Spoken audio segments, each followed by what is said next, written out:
we're going to start with what's becoming a disturbing new trend. The Sun news outlet has reported that a 15-year-old boy from North London is set to become the first to be officially diagnosed with an internet gaming addiction. Now, this is by the National Health Service in the UK. His mum said she tried everything to halt the addiction, particularly to the game Fortnite, which currently is all the rage, and now he spent 12 months off school trying to battle this. Mary Ellen, what did you make of this article? It was quite confronting. Yeah. I see Fortnite on my Facebook feed pretty much constantly. I have a lot of friends that play it. I know a lot of people that play it. And it's just, I just found it really uncomfortable, the fact that this mother, when she was having the interview on the morning show in Britain, that she was so attacked by comments from different mums on Twitter and things saying, you know, you're not parenting correctly. And it sort of makes me think maybe we're not doing enough, or parents aren't doing enough to sort of combat these things. I don't know, like, I don't know. But I think it's definitely a relevant thing to think about. I think that's a fair point. Why isn't it not?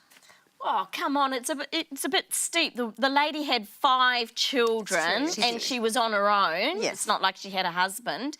And also, you can't constantly monitor what your children are doing 24 hours a day, other than take their phones off them. And I'm sorry, but if you're going to take your phones off, he was 15, and you're going to cope with that spaz attack. No. Well, she said she sort of tried to put his computer at a friend's house for a while. Yeah. He still found a way to find the game. Well, I feel like that would be really, I think that wouldn't be enough, you know? Obviously, at 15, he's going to be resourceful. There's so many places you can get access to internet, you know, besides your house. This isn't 1990 where you have like one dial-up connected.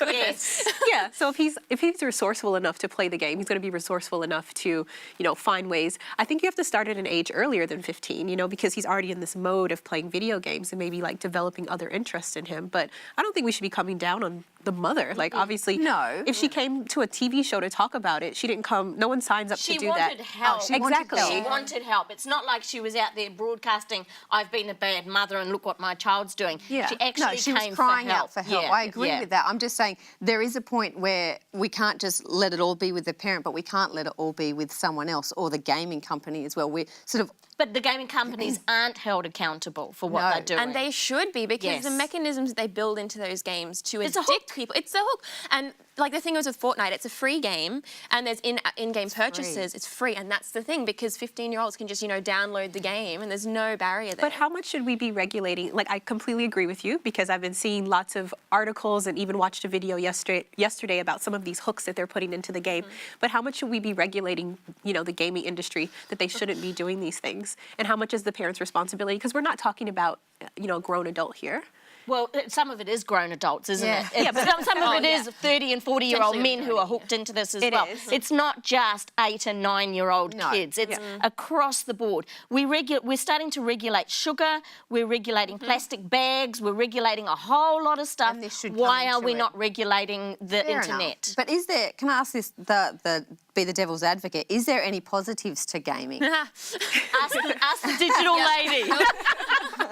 Well, you know, it's funny because I've been having this conversation in a community that I, you know, run online, and I asked this question about Fortnite and the addictions, and I thought that the responses were going to be, you know, about maybe some of the positives and negatives around gaming, but I feel like 30 responses were all about how we're coming down on Fortnite now, but, you know, 10 years ago or 5 years ago would have just been a different game. So I think most of the is it a phase then?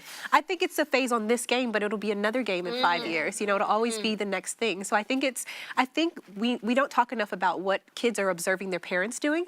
They observe us with our screens, you know, so it then becomes more normal for them to... Monkey see, monkey do. Yeah. It is frightening when your child says to you, Mum, can you get off the computer to do this with me? You're like, heck, how long have I been here? Yeah, I don't know. I have to say, though, of all the things we talk about on the table, we talk about, you know, genetic conditions, we talk about all kinds of things that can happen to kids. I think, honestly, the internet is the biggest barrier for me about wanting to have kids. I think it's the biggest turn-off for me, because there's no way to regulate it. Yeah. And it's so scary, you know, having a child in their bedroom with a phone. You have to start at a really young age and have the conversations. Yeah, I think there's a lot we have to do as parents, but it would be really nice if our community would also get on board.